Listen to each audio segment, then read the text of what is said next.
घुमंतू की दुनिया में आपका स्वागत। आज हम आपको एक सफ़र में ले चलते हैं और हमारे हमसफ़र बनिए हमारी वियतनाम की यात्रा में।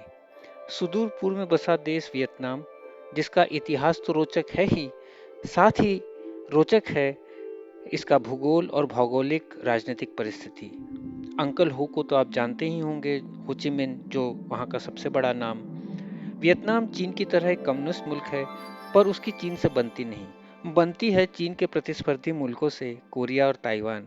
नक्शे में एक लंबी सी आकृति, जिसके उत्तर में है चीन, उत्तर पूर्व में है साउथ चाइना सागर और टोंकिन की खाड़ी, जहां पर आपको दिखेंगे चूने पत्थरों के पहाड़, लाइमस्टोन क्रास्ट, हालोंग बे जो यूनेस्को वर्ल्ड हेरिटेज साइट है, साथ ही है बाइतलोंग बे, और पश्चिम में है लाओस और कंबोडिया, जहां पर खमेरों का राज था।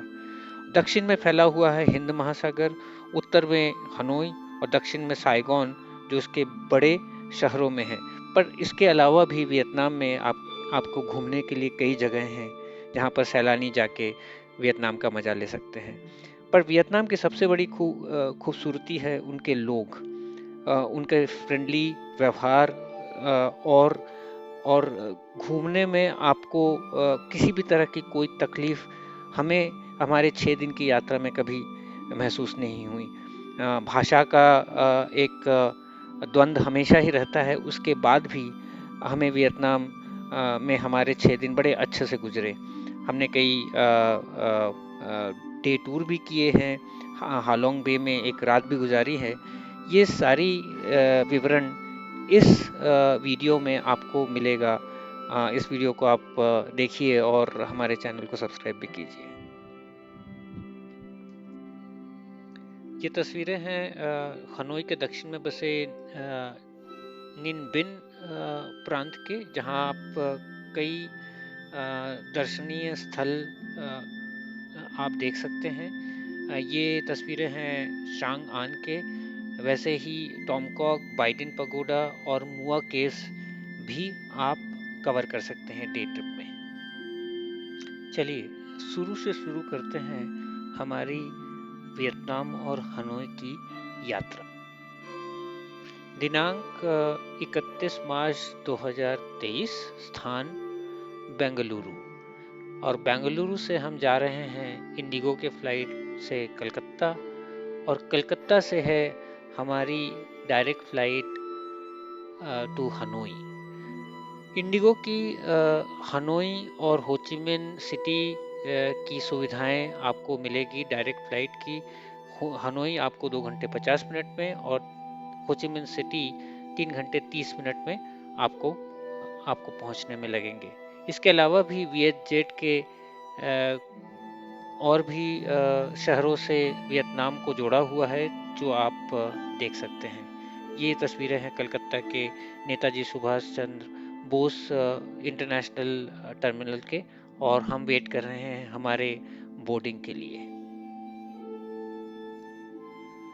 और रात के तकरीबन 2:30-3 बजे हम हनोई पहुंचे, और इमिग्रेशन के कुछ कागजी कार्रवाई के बाद हमने बोनसेला होटल में हमने 3 रातें गुजारी, जो हुआन कीम लेक के पश्चिम में है। और होटल की सुख सुविधाएं काफ़ी ठीक ठाक थी हमारे रहने के लिए। हनोई का ओल्ड क्वार्टर्स का इलाका सैलानियों के लिए सबसे बेहतरीन इलाका है, क्योंकि यहाँ से आपके सारे आकर्षण के केंद्र, अट्रैक्शंस आप पैदल चल के आप देख सकते हैं। हनोई और वियतनाम जो एक विकासशील देश है, यहाँ पर शहर के परिवहन की सुविधाएं उतनी उपलब्ध नहीं हैं, तो आप या ग्रैब टैक्सी कर लें, 5-6 किलोमीटर जाना हो, या उससे भी आपको सस्ता परिवहन का चाहिए तो आप एक 2 व्हीलर आप रेंट करके आप घूम सकते हैं। हुआन कीम लेक का इलाका को आपको समझना है तो बड़ा ही आसान है। इसके उत्तर और पूर्व में है ओल्ड क्वार्टर्स, पश्चिम में है वेस्ट लेक का इलाका और दक्षिण में है फ्रेंच क्वार्टर्स। आप इन तीनों जगह में आप अपने होटल का चुनाव कर सकते हैं। ओल्ड क्वार्टर से करेंगे तो आपको आपके डे टूर के लिए आपको पिकअप की भी सुविधाएं आपको मिलेगी। बाइडिन का इलाका भी जो वेस्ट लेक के पास है या लेक टाहो के पास है, आप वहाँ के होटल का भी आप चुनाव कर सकते हैं। पहले दिन हम हनोई के ओल्ड क्वार्टर्स के विभिन्न इलाकों में पैदल घूम के शहर के मिजाज को समझने की कोशिश किए।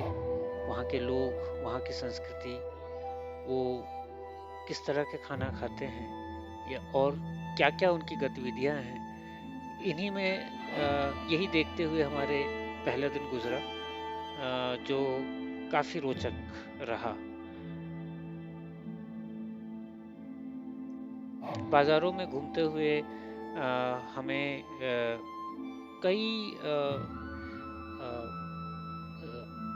आर्ट्स एंड हैंडीक्राफ्ट्स के दुकानें दिखी और दिखा हनोई का कैफ़े कल्चर, जहाँ पर आपको कई कैफ़े आपको दिखेंगे। कॉफ़ी के लिए वियतनाम बड़ा ही मशहूर है। हमने वहाँ के खाने का भी लुत्फ़ उठाया। कहावत है, आप यदि रोम में हैं तो रोमन की तरह खाइए।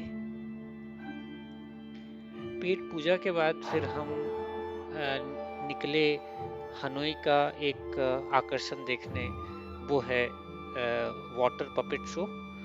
और हमने वाटर पपेट शो पहले दिन ही देखा और बड़ा ही लुत्फ़ उठाया, बड़ा ही आनंद लिया। जी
हर शनिवार रविवार को हुआम की लेक इलाके को यातायात के लिए बंद कर दिया जाता है, जिससे सैलानियों को और हनोई वासियों को थोड़ी राहत मिलती है। रास्ते और पार्क में बच्चों के साथ बड़े भी खेलते हुए नजर आते हैं। शनिवार रविवार को आप नाइट मार्केट की चकाचौंध का भी आनंद ले सकते हैं, खरीदारी भी कर सकते हैं।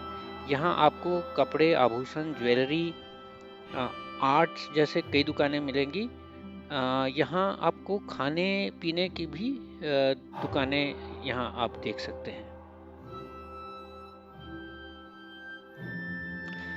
हाँ, नाइट मार्केट में हमने काफ़ी वक्त गुजारा, लोगों को देखा, पीपल वॉचिंग इज फन, दुकानें देखी, विंडो शॉपिंग की, भावताल के भी मजे लिए और कुछ खरीदारी भी की। याद रखिए कि नाइट मार्केट सप्ताह के अंत या वीकेंड में ही लगता है, तो आप की यात्रा में यदि शनिवार रविवार हो तो आप नाइट मार्केट में आप समय गुजार सकते हैं। वहाँ पर आप कुछ अच्छी शॉपिंग भी कर सकते हैं।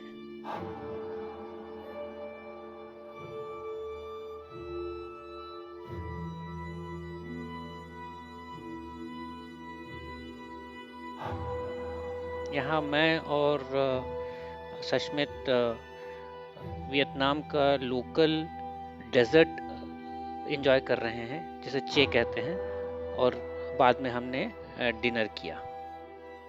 वियतनाम और हनोई मूलतः मांस और मछली खाते हैं, तो नॉनवेज की मात्रा आपको हर जगह मिलेगी।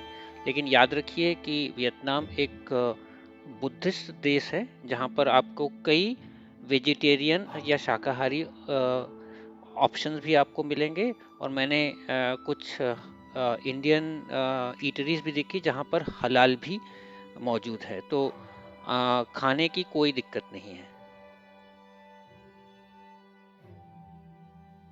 हनोई और वियतनाम की यात्रा हमारी जारी रहेगी। यहाँ तक देखने के लिए धन्यवाद। अगले पर्व का इंतज़ार कीजिए। धन्यवाद।